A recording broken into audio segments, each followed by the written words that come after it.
Pour mes 70 ans, Xavier et Anne m'ont offert un cadeau fabuleux, un vol en Fuga Magister.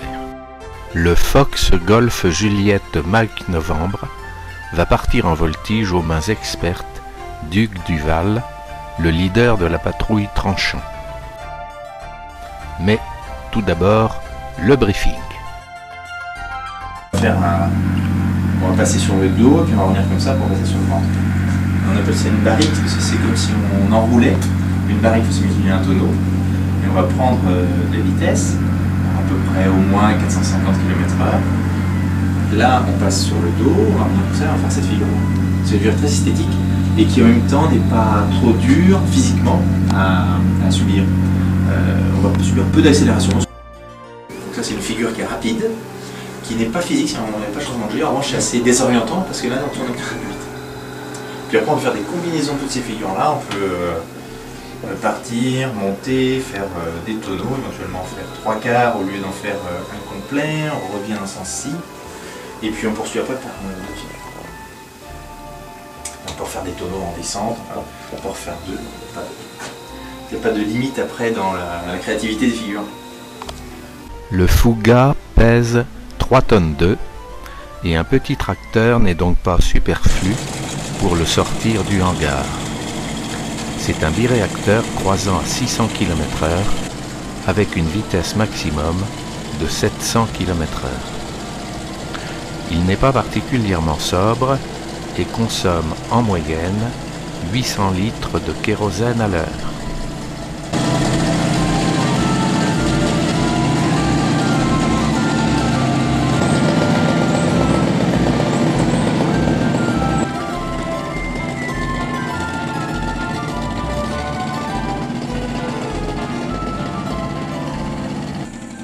Pour le démarrage, on a recours à un groupe de servitude.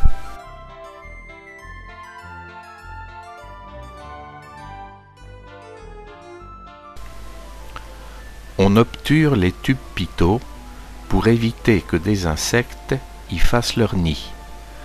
La visite prévol a pour objet de retirer ces caches et aussi d'inspecter le bon état de tous les éléments de l'appareil.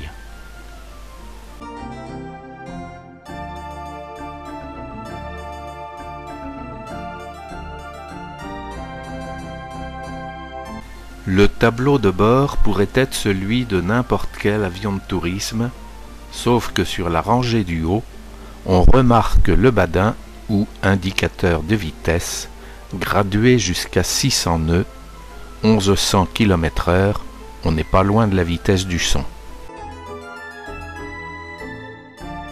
La checklist est étonnamment succincte.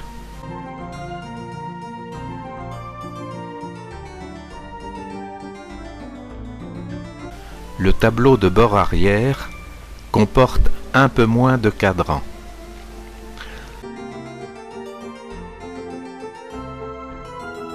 On remarque qu'il n'y a pas de coussin sur le dossier, car c'est le parachute dorsal qui en tient lieu.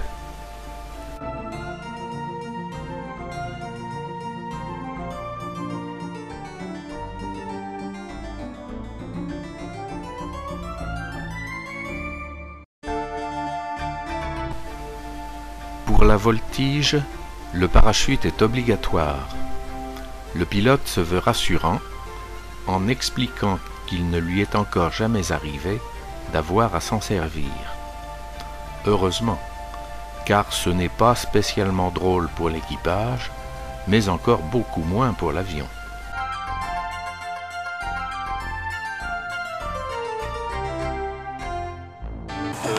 Tac, petit besoin, voilà, main droite sur le cœur.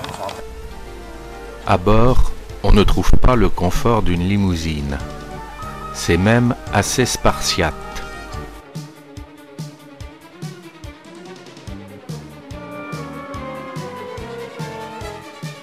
Une fois installé, le premier geste est de boucler ses ceintures 5 points.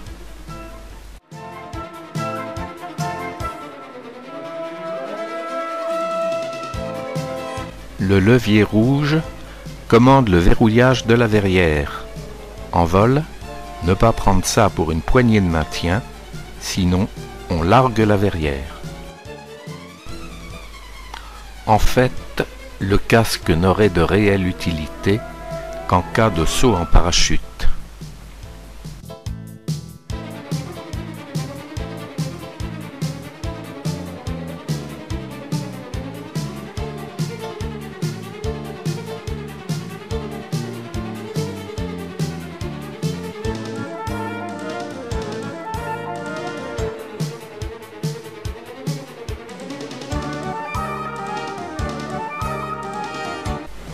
Tout est maintenant paré pour la mise en route et Hugues lance les 2 réacteurs simultanément.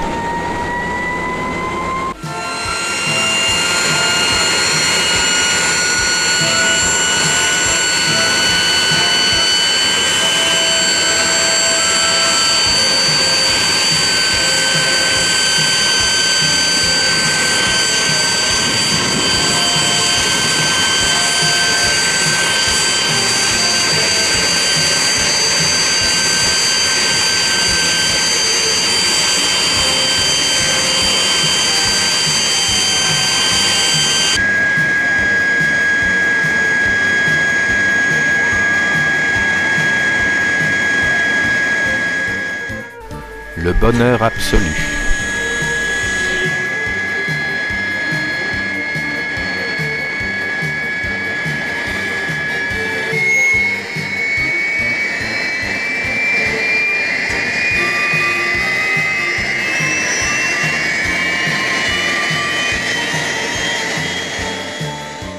Et voici, on est parti pour faire notre petite séance de galipette à une vitesse de 450 à 600 km/h, suivant les figures.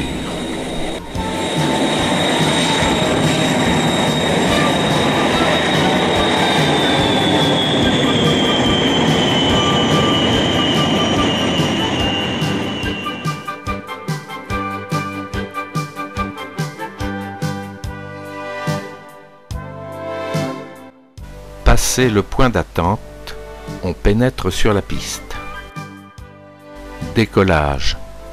Je ne dors pas, je suis simplement surpris par l'immobilité du badin qui en fait ne commence à s'animer que vers 80 nœuds.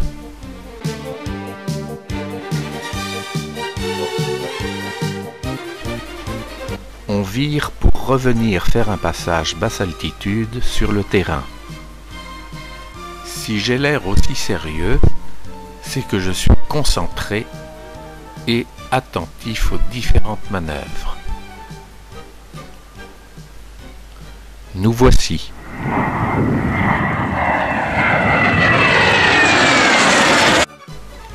Cap sur la zone de voltige vers Combourg, à 15 nautiques au nord de Rennes.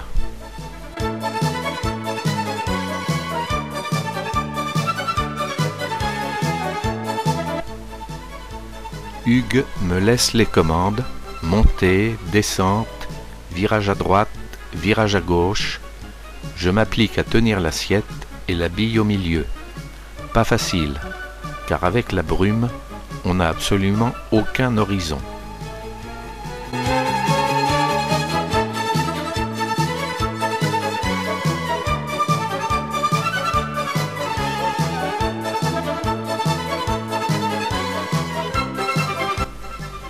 La séance de voltige commence par une mise en apesanteur.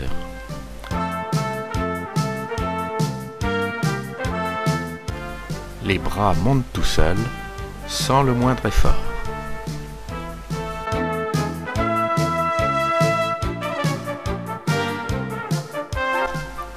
On poursuit ensuite par un tonneau et si je mets le pouce en l'air, c'est pour indiquer la direction de la Terre, mais aussi ma jubilation.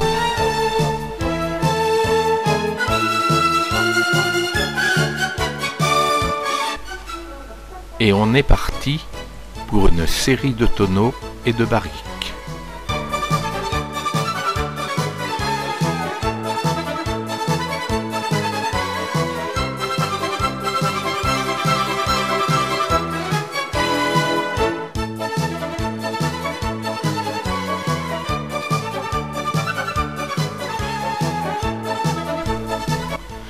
une petite séance de vol sur le dos pour varier les plaisirs.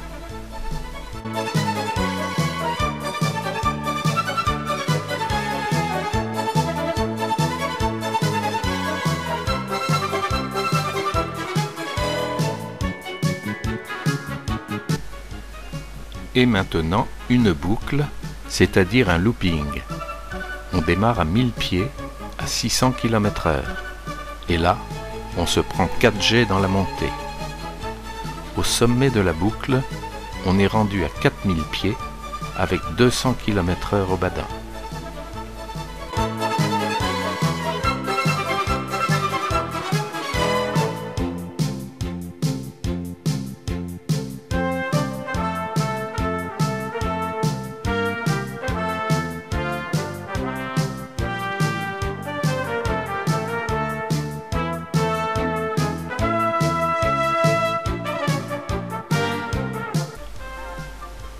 On enchaîne par un autre looping et les 4G tirent à nouveau un peu sur le visage.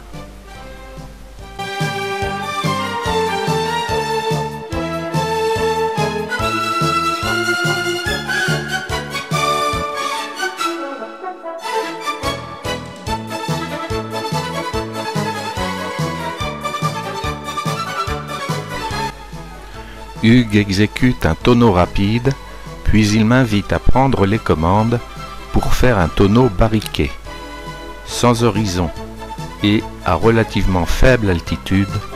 Je n'ose pas m'y risquer, de sorte que finalement, c'est lui qui fait la figure. Nous sommes maintenant partis pour une série de lacets à basse altitude, à 300 pieds, et à 600 km/h, le paysage défile à toute vitesse. Pas étonnant si nous effrayons quelques troupeaux de bestiaux au passage.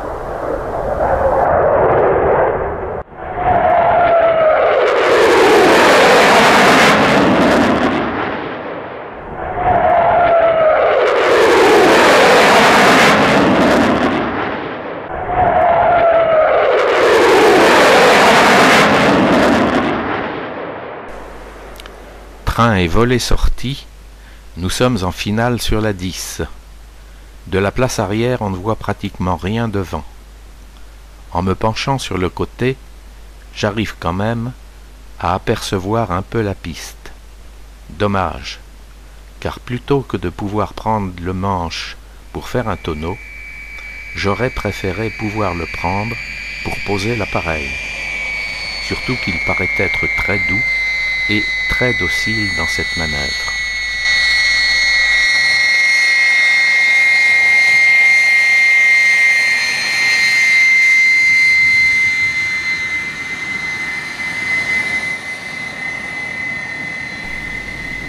Plus que quelques secondes à profiter de cette merveilleuse machine.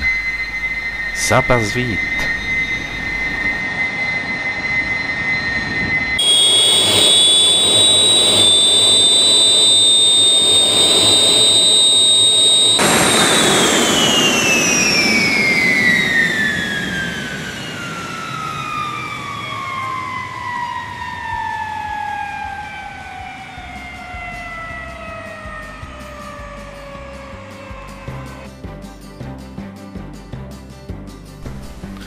Que du bonheur!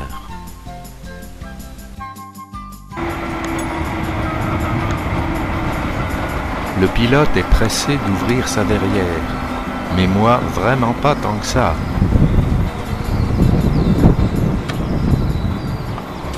En pleine forme, le jeune homme. En pleine forme, le jeune homme. Ouais, félicitations, hein. T'as tout fait. Même plusieurs boucles.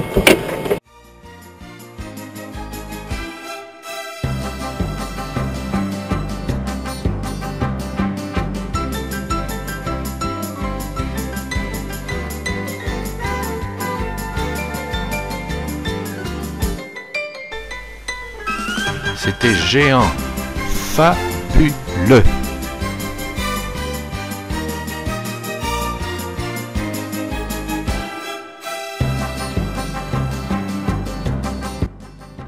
félicitations. Félicitations à toi aussi. Hein. J'ai pas fait grand chose. Je suis content, hein. Moi, je suis content quand ça se passe bien, j'en profite. J'ai pas fait grand chose.